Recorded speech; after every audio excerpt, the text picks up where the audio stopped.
गांव की सास के शहरी अंदाज। निधि को विकास से प्यार तो था, पर वो शादी करके उसके साथ गांव में नहीं बसना चाहती थी। मुझे गांव अच्छा लगता है, पर दिक्कत यही है कि मैं वहां रह नहीं पाऊंगी। मुझे वहां के माहौल के बारे में कुछ भी नहीं पता है। अरे माहौल में ढल जाओगी तुम, थोड़ा टाइम तो लो। और विकास गांव में ही रह के ऑर्गेनिक खेती करता है, इतना अलग काम है।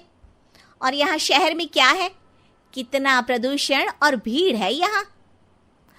पर विकास यहाँ आके भी तो खेती कर सकते हैं ना। अरे शहर में एक प्लॉट लेने में जिंदगी भर की कमाई चली जाती है, खेत कैसे लोगे? सोच ले निधि, विकास गांव का है, वहीं उसका काम भी है। तेरे पास कोई नौकरी भी नहीं है, ना ही तुझे कभी काम करना था। उफ़ो, मुझे कुछ समझ में नहीं आ रहा, मुझे अकेला छोड़ दो। उसी दिन निधि विकास से मिलती है। यार, मेरे सारे दोस्त यही हैं। अरे दोस्त तो गांव में भी बन सकते हैं ना निधि। गांव के लोगों से कैसे दोस्ती कर पाऊंगी? मैं भी तो गांव का हूँ, मुझसे प्यार हो सकता है तो वहां के लोगों से दोस्ती भी हो ही सकती है ना। अरे यार, कंफ्यूजन है बहुत। सोच लो निधि, शादी के मंडप पे छोड़ के मत जाना, वरना दोनों के परिवार की नाक कट जाएगी। अभी बोल दो, पत्रिका नहीं छपाते हैं। निधि के पास तो कोई चारा नहीं बचा। वो विकास से इतना प्यार करती है कि उसे छोड़ भी नहीं सकती। वो विकास के लिए गांव में शादी करके बसने को तैयार हो जाती है। जल्द ही दोनों की शादी हो जाती है। आई होप तुमको गांव में अच्छा लगेगा। मुझे पता है गांव में और शहर में अंतर क्या है। वहां के लोगों की सोच में अंतर है। मुझे पता है कि कैसा लगेगा मुझे। तुम ये बिना देखे किसी चीज के बारे में कुछ भी सोचने की आदत छोड़ दो ना। निधि ने उस वक्त तो कुछ भी नहीं कहा, पर वो सोचती है कि सबको इस बात का एहसास तो करवाना ही पड़ेगा कि वो सही है। उसके दिमाग में एक तरकीब आई। उसने सोचा कि गांव के लोगों के लिए वो ऐसा काम करेगी कि आगे से उसे कोई किसी काम का बोलेगा ही नहीं। शादी के एक दिन बाद निधि की सास ने फरमाइश की। निधि बेटा, अपने हाथ से कुछ खाने का बना दे। बिल्कुल सासू माँ, थोड़ा सा रुकिए, अभी बनाती हूँ। ये सही मौका था निधि के पास ये बताने का कि गांव के लोगों और उसके रहन सहन में कितना अंतर है। रोटी सब्जी दलिया भाजी खाने वालों के लिए पिज्जा बना देती हूँ, तब इनको समझ में आएगा। न खा पाएंगे, न कभी कुछ बनाने की बात कहेंगे। थोड़ी देर में निधि सास के लिए पिज्जा बनाकर ले आती है। ये लीजिए माँ जी, आपके लिए मैंने ये बनाया है। इसे हम शहर में पिज्जा कहते हैं, है ना बेटा? है?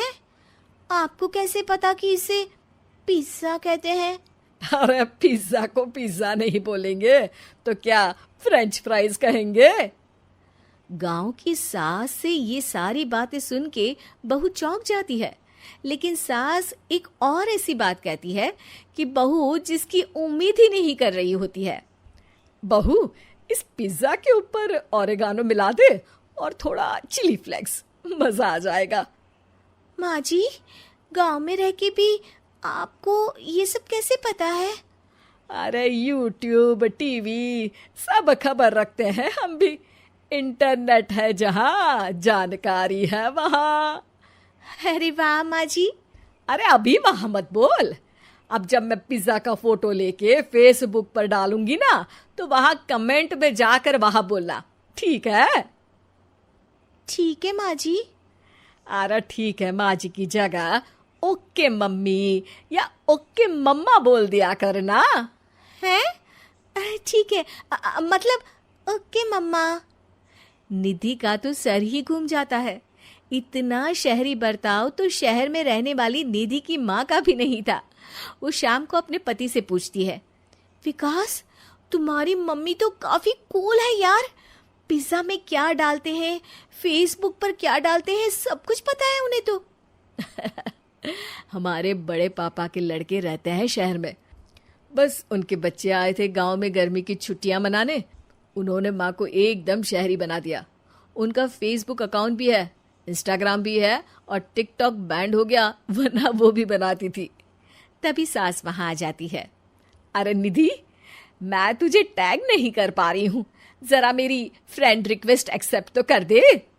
निधि की गांव को लेकर जो राय थी वो अपनी सासू माँ को देख के बिल्कुल बदल जाती है और अब निधि भी सोशल मीडिया पे अपनी सास के साथ लाइव आती है और कमेंट बाजी भी करती है ताकि सबको पता चले कि गांव में रह के भी उसका जीवन शहर जैसा ही है और उसके आसपास के लोगों के अंदाज भी एकदम शहरी है।